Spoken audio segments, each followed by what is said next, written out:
भारत के साथ आकर अब यूरोप खड़े हो रहे हैं। देखने को मिल रहा है कि जर्मनी में भारत ने और भारत के विदेश मंत्री ने बड़ा ही अच्छा जवाब दिया है। जियोपॉलिटिक्स में बहुत कुछ चल रहा है, हमेशा की तरह जानने को मिलेगा बहुत कुछ। आइए जानते हैं इन खबरों को विस्तार से। यहाँ पर एक पत्रकार ने दावा किया और दावा करते हुए कहा कि क्या जर्मनी भारत के साथ नहीं था, इसीलिए भारत निराश है। जयशंकर ने साफ कहा कि भारत और जर्मनी के बीच 7 मई को बातचीत हुई थी, जब ऑपरेशन सिंदूर किया गया था और जर्मनी ने भारत के आत्मरक्षा के अधिकार को स्पष्ट रूप से स्वीकार किया था। और इसी वीडियो में भी आप देख सकते हैं जहां ये डिटेल दी गई है। I come to Berlin in the immediate aftermath of India responding to the Pahalgam terror attack. Let me share with you what I conveyed to Minister Wadiful in that context. India has zero tolerance for terrorism. India will never give in to nuclear blackmail. And India will deal with Pakistan purely bilaterally. There should be no confusion in any quarter in that regard. We also value Germany's understanding that every nation has the right to defend itself against terrorism.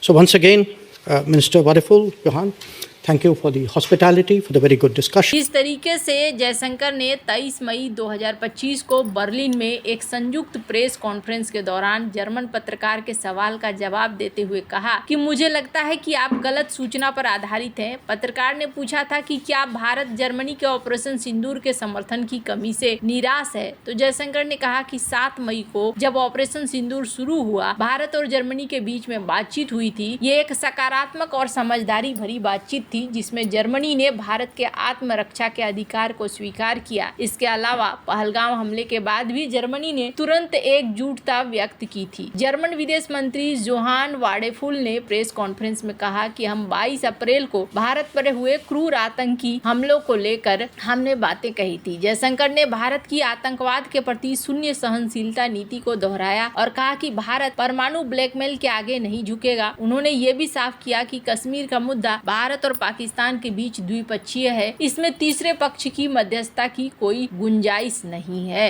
और इसके बाद ये भी देखने को मिला कि यहाँ पर खुद जर्मनी के तरफ से भी इस बात को लेकर हामी भरी गई और कहा गया कि नहीं, ये जो चीज है ये बिल्कुल सही है, ये जो कह रहे हैं और जो इन्होंने किया है हम उसके साथ में खड़े हैं। जोहान वाडेफुल के साथ इस संयुक्त प्रेस कॉन्फ्रेंस में सिंदूर की और तरफ से भारत के रुख को स्पष्ट किया, तो जर्मनी ने भी यहाँ पूर्ण समर्थन की बात कह दी। यहाँ पर देखने को मिला कि भारतीय सशस्त्र बलों के द्वारा जो एक्शन लिया गया उसमें जर्मनी अब सीधे सीधे साथ आकर खड़ा हुआ। जर्मन विदेश मंत्री जोहान वाडेफुल ने 23 मई 2025 को बर्लिन में संयुक्त प्रेस कॉन्फ्रेंस में ऑपरेशन सिंदूर के लिए भारत को पूर्ण समर्थन दिया। वाडेफुल ने पहलगाम हमले की निंदा करते हुए कहा कि हम 22 अप्रैल को भारत पर हुए क्रूर आतंकी हमले से स्तब्ध थे। हम इस हमले की कड़े शब्दों में निंदा करते हैं। हमारी गहरी संवेदनाएं पीड़ितों और उनके परिवारों के साथ हैं। उन्होंने कहा कि भारत को आतंकवाद के खिलाफ आत्मरक्षा का पूरा अधिकार है। जर्मनी आतंकवाद के खिलाफ किसी भी लड़ाई का समर्थन करता है, क्योंकि आतंकवाद का दुनिया में कहीं भी कोई स्थान नहीं होना चाहिए। जयशंकर ने बताया कि 7 मई को जब ऑपरेशन सिंदूर शुरू हुआ, भारत और जर्मनी के बीच में बातचीत शुरू हो गई थी और उसी समय स्पष्ट हो गया था कि ये भारत के साथ खड़े हैं। आपको बता दूं,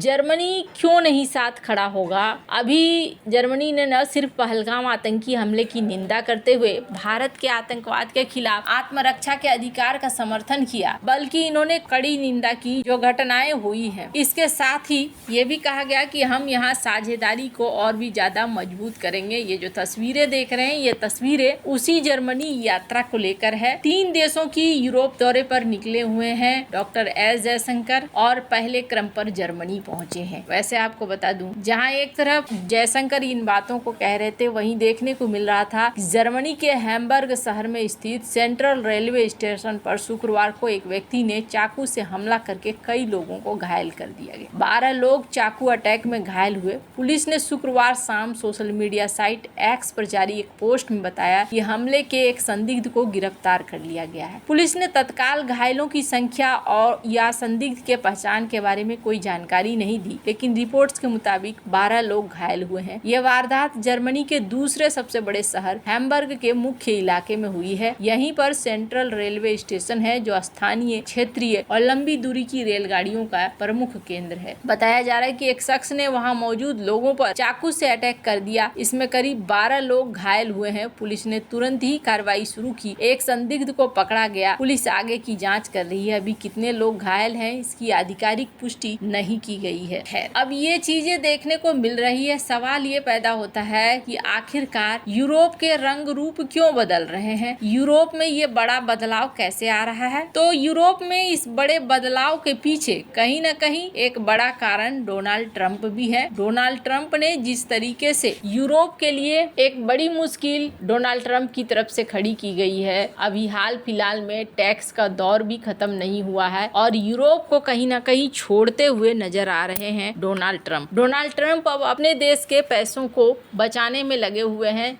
स्क्रीन पर आप देख सकते हैं 50% टैरिफ यूरोपीय यूनियन पर लगाने की बात कही गई और इसके बाद ये देखने को मिला कि शेयर मार्केट में भी अच्छी खासी गिरावट हुई। भारत को लेकर यूरोप खुद परेशान है कि किस तरीके से वो करे। यूरोपीय यूनियन डील तो करना चाहता है लेकिन डोनाल्ड ट्रंप के डील करने के इरादे उतने अच्छे नहीं दिख रहे हैं। यूरोपीय यूनियन की तरफ से ये कहा जा रहा है कि आप हमारे साथ अगर डील करना चाहते हैं तो कुछ रेस्पेक्ट दिखाइए, आदर दिखलाइए। आप इस तरीके से बंदूक रख के आप हमारे से डील करवाना चाहते हैं जो सही नहीं है। तो ये एक बड़ी वजह भी देखने को मिल रही है किस तरीके से अब खुद देशों के अंदर अमेरिका की वजह से भी ये देखने को मिल रहा है कि बड़े बदलाव आ रहे हैं। ये देश इस बात को बहुत अच्छे से अब समझ रहे हैं कि हमें भी अब मल्टीपल ऑर्डर में चलना होगा, कई सारे ग्रुप में चलना होगा। अगर हम नहीं चलते हैं तो कल की डेट में हम बर्बाद हो जाएंगे। हालांकि अमेरिका ने जिस तरीके से साथ छोड़ना शुरू किया है डोनाल्ड ट्रंप के कार्यकाल के अंदर, वैसे में यूरोप खुद ही परेशान है। यूरोप को सहारे की जरूरत है और जैसा कि भारत एक बहुत बड़ा मार्केट है और भारत में काफी सारा सामान बेचा जा सकता है। यही वजह है कि ये जो आप नरम आवाज सुन रहे हैं, नरम आवाज सुनने के पीछे बड़ा कारण यही है। अमेरिकी राष्ट्रपति डोनाल्ड ट्रंप की नई 50% यूरोपीय संघ की टैरिफ धमकी और 25% स्मार्टफोन की टैरिफ की घोषणा ने दुनिया के सप्लाई चेन पर गहरा प्रभाव डाला है। इस धमकी के कारण कई जहाज अमेरिका के लिए अपनी यात्राएं रद्द कर रहे हैं, जिसमें वैश्विक व्यापार में अनिश्चितता बढ़ रही है। भारत जो वैश्विक व्यापार का एक महत्वपूर्ण हिस्सा है, वो भी इस व्यापार युद्ध से प्रभावित हो रहा है और यही वजह है कि आप देख रहे हैं कि ये जर्मनी की यात्रा कर रहे हैं और जगहों की यात्रा कर रहे हैं ताकि जितनी जल्दी ये मामला हल हो जाए उतना ही बेहतर होगा। अब ट्रंप कई तरह से नाराज बताए जा रहे हैं और ट्रंप चाहते हैं कि किसी भी हाल में उनके देश के पास पैसा आए, पैसा आने में किसी तरह की रुकावट न हो और इसके लिए वो हर तरह की चीजें इस वक्त लगाने को तैयार हैं कि किसी भी तरीके से पैसा आना चाहिए। आपको क्या लगता है इन सब मामले में? आपकी क्या राय है? कमेंट कर जरूर बताएं। जल्द मिलते हैं अगले वीडियो में नई खबर के साथ।